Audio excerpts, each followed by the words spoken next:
G'day guys, it's Chris here from Kaiser Games bringing you yet another video. This one is the Simmasters Spot Race that I contested on Sunday night.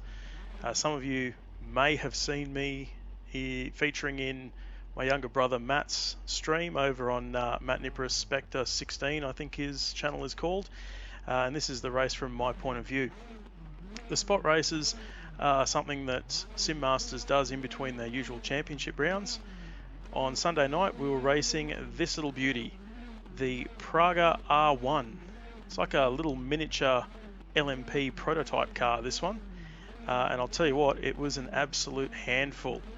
I only did about 20 laps worth of practice just before the race started, or just before qualifying started I should say, and yeah, they are definitely a monster to try and drive. The biggest thing I noticed with them was the brakes. They were really touchy on the brakes, and they had a tendency for mid-corner steer. Anyway, we qualified 9th. I had several of my faster laps compromised by curb strikes, by exceeding track limits in a few places. So we started a little bit further back than I would have liked. As you can see up in the insert there, the start was a bit of a mess. There were cars absolutely everywhere.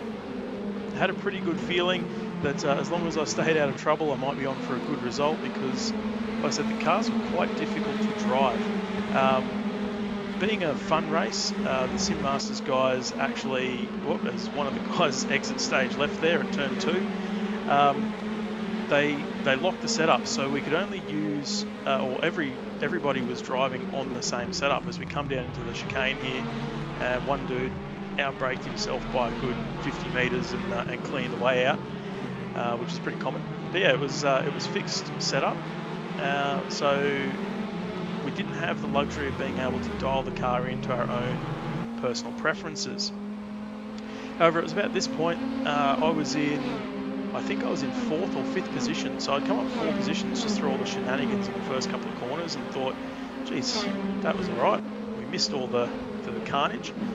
Braked a little bit early for this left-hander, saw that guy attempting a dive bomb and just ended up overcooking it, rotating it on myself, then collected by one car, collected by another car, just trying to get my way back onto the racetrack.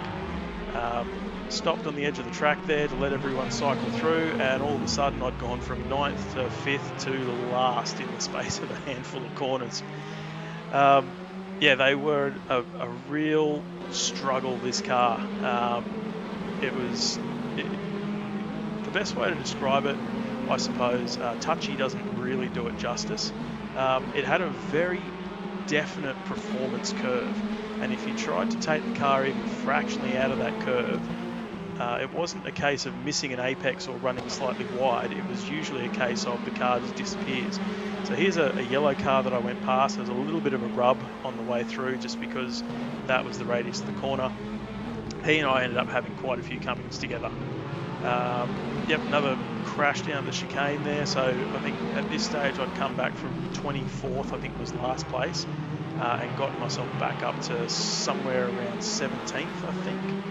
You can see the guy in the yellow car trying to stick it down the inside of me halfway through the hairpin. Getting a mad slipstream effect here. Don't know what happened there. That car just sort of jumped on the brakes, and then we were almost 3 wide as we're heading into this back corner. And the back corner here was a bit, like you can see there, the guy on the inside just outbraked himself and was able to get the switch back. It put me a little bit wide though, and that brought the yellow car up beside me, and then he kind of just cut across the front of me into the last corner and caused me to have a bit of a half spin. He didn't really allow for my car to be on the inside of the corner there, which frustrated me. And if you were listening to Matt's stream, you would have heard some very colourful language at that point before I actually muted my microphone, so I stopped annoying him. But yeah, that came up beside him again, and we rubbed wheels again, and I think that was the beginning of our little feud. We definitely had a feud throughout the race, and you'll see that.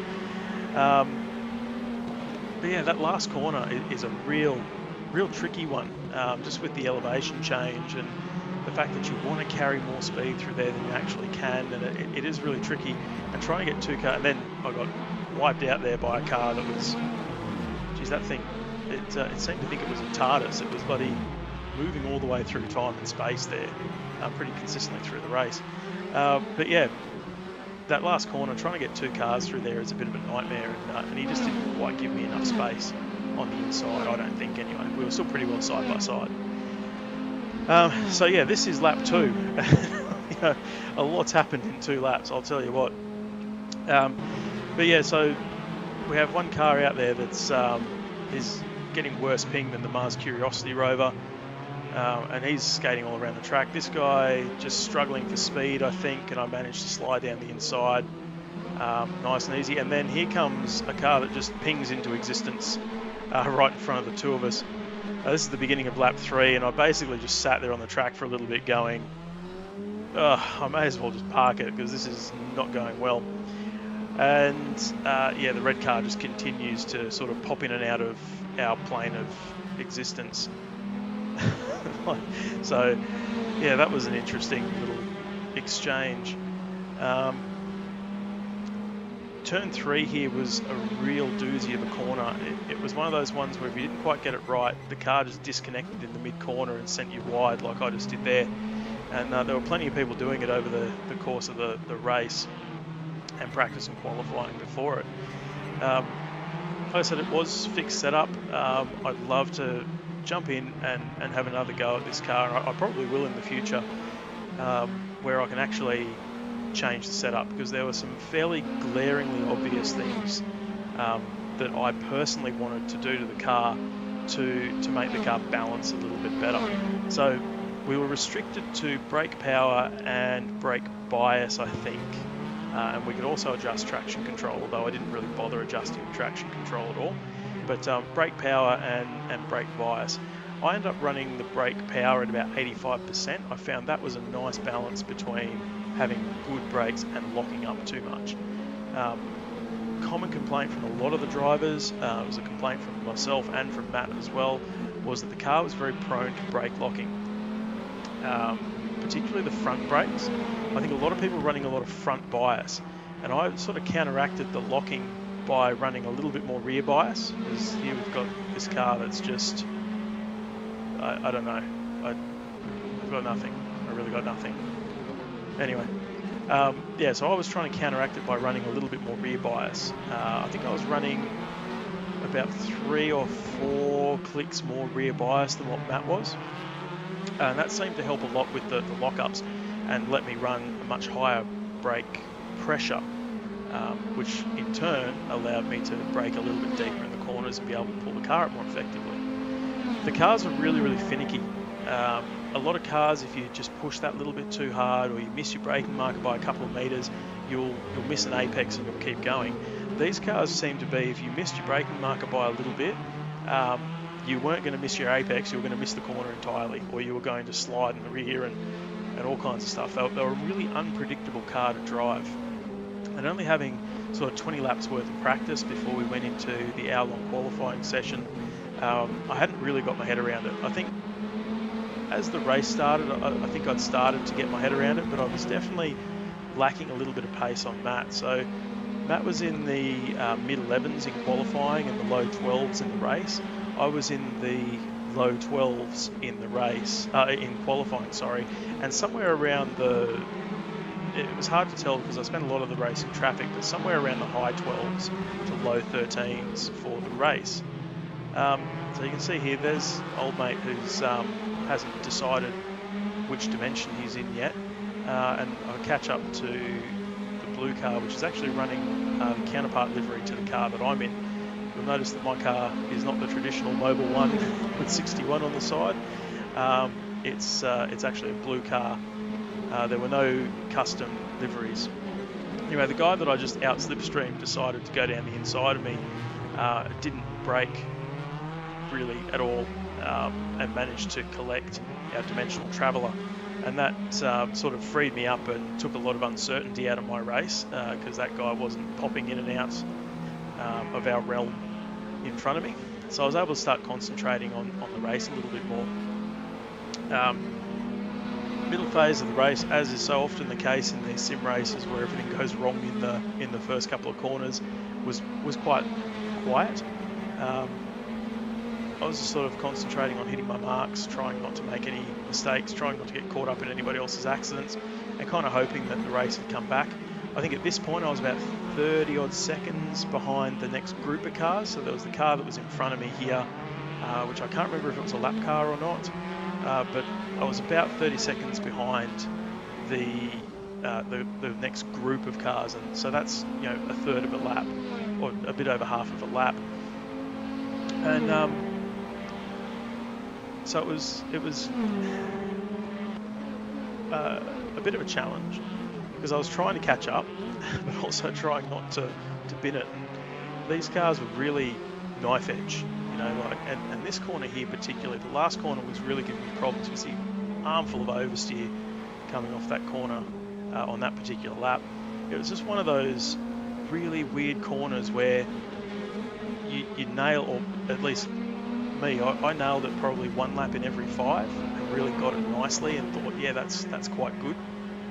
And then the next lap you'd approach it in almost the same way, and the car just wouldn't behave the same. Same with turn 3. So turn 3 is an almost flat out right-hander, and some laps you go through there and it just feels crisp, and then other laps it was really inconsistent. Like other laps it would just drift wide, and I think it had a lot to do with throttle position and the entry angle to the corner. So driving through those first 2 phases of that corner, pick up the apex roughly where that bollard is sitting on the inside curb, and if you were a little bit too narrow on the entry, it really did affect how the car responded through the middle of the corner and what it did on the exit. And so there were quite a few times where I ended up well wide and was climbing over those outside ripple strips in the race, sideways again through last corner in the race and in qualifying. And in fact, that was probably where the majority of my curb strikes were in qualifying, in addition to the exit of turn 1 here. So overrunning this ripple strip, so that probably would have been a curb strike in qualifying. So a curb strike, if you're not tracking what that is, basically disallows your time in practice and qualifying because you exceed track limits and are therefore judged to have an unfair advantage. The little chicane here was another area where I think being able to change the setup would have certainly benefited at least me. I spoke a little bit in my last Assetto Corsa Competizione video about my driving style and the way that I like to drive a car. Pulling the car up in a straight line, turning in a little bit late, trying to square the corner off and getting all that drive off the exit. Well, this car did not respond to that very well at all. It was certainly much more of you needed to sort of flow it across the middle of the corner, and it was very loose in the rear end in that respect. Having a look at the car, you would assume it has a lot of aero grip, probably a fair amount of mechanical grip as well. But when you actually break it down and look at it in detail, you'll notice that the wheels are quite narrow.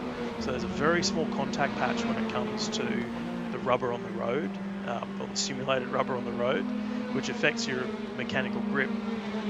It's also quite a narrow car, fairly short wheelbase, so it is prone to over rotation. Looking at it, I'm pretty sure it's a mid or a rear engine car as well. I think the engine sits just in that little hood behind the cockpit. So yeah, that changes the weight distribution and the way that the weight behaves in the corner. And cars with a rear engine generally seem to not like the pull up in a straight line, turn in late, and really try and rotate in the mid corner, because they have a tendency to over rotate. Because the weight percentage is located towards the rear wheels, it has a tendency of getting that centrifugal force using the front wheels pivot point, as opposed to a front engine car that the majority of the weight is actually, as I make a little bit of contact with that guy through there, yeah, I just wasn't expecting him to slow down so much. I'd gotten into a groove in that corner and I wasn't ready for it. What was that? Yeah, so a front engine drive, the weight is over the front wheels, which is the pivot point of the car. So there's not as much centrifugal force, particularly in the middle of a corner. So there was a couple of things I would have liked to change on the car, particularly around the rear shock absorbers. So if you consider sort of what the shock absorber's job is. The shock absorber controls the speed of the compression and expansion of the springs. So you've got the bound or bump, depending on who you're talking to, what their preference is, which is the compression of the spring, and you've got the rebound, which is the expansion of the spring. So particularly with these rear engine cars where you do have that pivot point on the front wheel with the centrifugal force being run by, as you see another guy just making a mistake there, pretty sure that was a lap car. Yes, it was a lap car and got out of the way. So if you consider the way that these cars work with the weight in the back of the car, the length of the car essentially acting as a lever and the front wheels acting as a pivot point, to balance up the rear of the car, I probably would have liked to have a slightly softer bound phase or bump phase on the rear shock absorbers. And what that would do is just allow the spring to compress a little bit faster, and then I'd probably raise the rebound a little bit so that the spring extended slightly slower. And the reason behind that is that weight transference in the rear of the car that otherwise would have caused that lever effect on the front wheel would be absorbed into the spring a little bit more, and then having the rebound a little bit stiffer would have kept the weight loaded over the outside rear wheel, and that would have just helped to balance the car up a little bit on the way through the corner, as opposed to sliding the rear of the car out. But you know, I can talk more about shock absorbers and things like that if we go down the path of doing a series on setting up a sim car. And if I do that series, I'll probably bounce between Assetto Corsa and Assetto Corsa Competizione, as that was my mate in the yellow car that was off stage left there. But yeah, I'll probably bounce between those two sims because both of those sims reflect real world physics quite well. Probably the better ones that I've done. Another car exiting stage left. So we're at that phase of the race now. We're starting to get towards the end. People are starting to make mistakes again. And I've actually managed to catch up with the group that was about 30 seconds in front of me, simply because they started making mistakes and I was driving quite cleanly at the time. So you can see all the lockups going on in front of me. And this is what I was talking about before with brake power and brake balance. Now, brake balance is obviously the balance of brake power front to rear. So the power that goes to the front brakes, the power that goes to the rear brakes. When you have a look at these guys sending smoke signals to me in all of these corners, you can sort of see that they're running a lot of front brake, because it's the front wheels that are locking up. As this is all getting very willing. There's one car well out wide there that all three of us managed to slip through, and then it's just, yeah, all sort of calms down a little bit. But yeah, you can see that they're all running a lot of front bias. And these cars were prone to brake locking, as these guys try and go side by side through turn one. I've got a fair bit of momentum because I can use the whole race line, and up the outside, around the outside. Really proud of that move actually, because it was clean and I managed to make it stick around the outside of turn two, which I didn't think was going to go very well. I thought I was going to spear off, but I figured, well, I may as well. And in the end, my mate in the yellow car managed to follow me through. But yeah, like these cars were very, very prone to lockups. Like there again, guys sending smoke signals to me. And there's my little mate, Steve Madden, off to the right there. Made a mistake there at some point. Hi Steve, bye Steve, thanks for that. The way that I got around a lot of the brake locking issues was to lower the brake power so that there was less immediate force on the brakes themselves, and then I also wound on a fair bit of rear bias. And you tend to find, especially in sim racing, guys run a hell of a lot of front bias. I prefer to, or what I did in practice was kept winding rear bias on until I started getting rear wheel locking, and then I came forward a couple of clicks and I found that the car balanced up quite well, and I didn't lock up anywhere near as much as I was. But anyway, we're in the closing stages of the race now. My sparring partner from before in the yellow car, he's stuck in behind me, and so I'm starting to get quite hyper aware, going, this is the guy that, you know, I was in a bit of strife with earlier on in the race. We came together about 4 times in 2 laps. It was a bit of a case of, neither one of us really afforded racing room to the other. Particularly him on me in the last corner, and then me on him going into turn 2 or turn 3, wherever it was, where I snuck up the inside of him and sort of escorted him wide. So there's a bit of history there, there's a bit of tension, and I certainly thought that he was looking for a bit of payback. At the same time, we're sort of managing the gap to the car in front of me. He was having a bit of a struggle as well, as you can see before, with brake locking, and those brake locks were going to cost him a little bit. See how he couldn't quite go as deep under brakes as what I could? Caught up a lot of speed on him there. This last corner was definitely my bogey corner. I just could not get it right. It was a real struggle to try and get that last corner right. I felt pretty comfortable through turn 1 at the end of the race, to be honest. Felt like I had a good line. My mate in the yellow got a little bit too far out through turn 1 there. This was a really fun little section of racetrack as well. It was almost flat out, like I was saying before. See, the guy in front of me overcooked it a little bit and ended up well out in the ripple strips like I was talking about before, and that gave me the incentive to get right up behind him. There's another guy off to the left there. The dude in the yellow is still showing the nose to me at every opportunity, trying to force a pass on me. And this was a really fun phase of the race, especially given that I'd been so far back and driving around on my own for so long. It was really nice to be in a group of cars.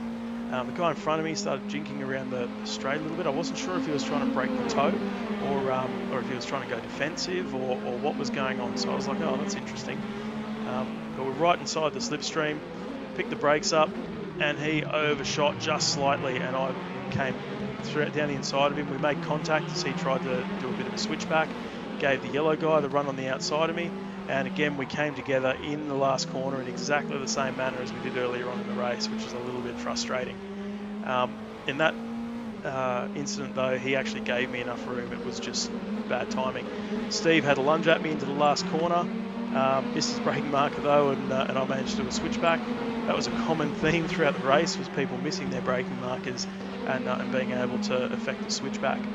But yeah, that incident in the last corner, he actually gave me a lot more room as he jumps over the curbing again, and this time doesn't have a good ending. But you know, on that particular lap, I just drifted a bit wide. It's a difficult corner, like I said, to get two cars side by side through. Realistically, especially in that sort of situation where neither one of us was going to budge, there's nothing I could do to pull the car up any harder, and there wasn't really anywhere that he could have gone. So, you know, a bit more of a racing incident, that one, as opposed to the first one where he actually just chopped across my nose. Yeah, coming into the final complex of corners, this is the last lap. It was fairly tame after that, really. That last lap was pretty tame after Steve dived down the inside of me. And then cross the finish line, and all of a sudden all you see once again is just smoke signals. And this is I don't know what's going on here. This is like one of those weird sim racing things. People just like to crash into each other at the end of the race. Not really my bag.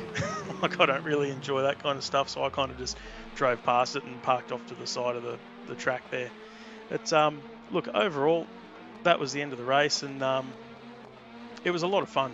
If you're watching Matt's stream, you probably heard me dropping a lot of expletives throughout that. It is frustrating when you're actually driving. The competitive nature in me definitely still comes out when I'm racing, whether it's sim racing or real life. But look, to jump in blind into a car with no practice and no setup, to go from being nearly 8 seconds off the pace to qualifying 9th, I thought was pretty good. So look, that's all from me tonight, guys. Thanks a lot for making it to the end if you did so. I appreciate you all. Catch us next time.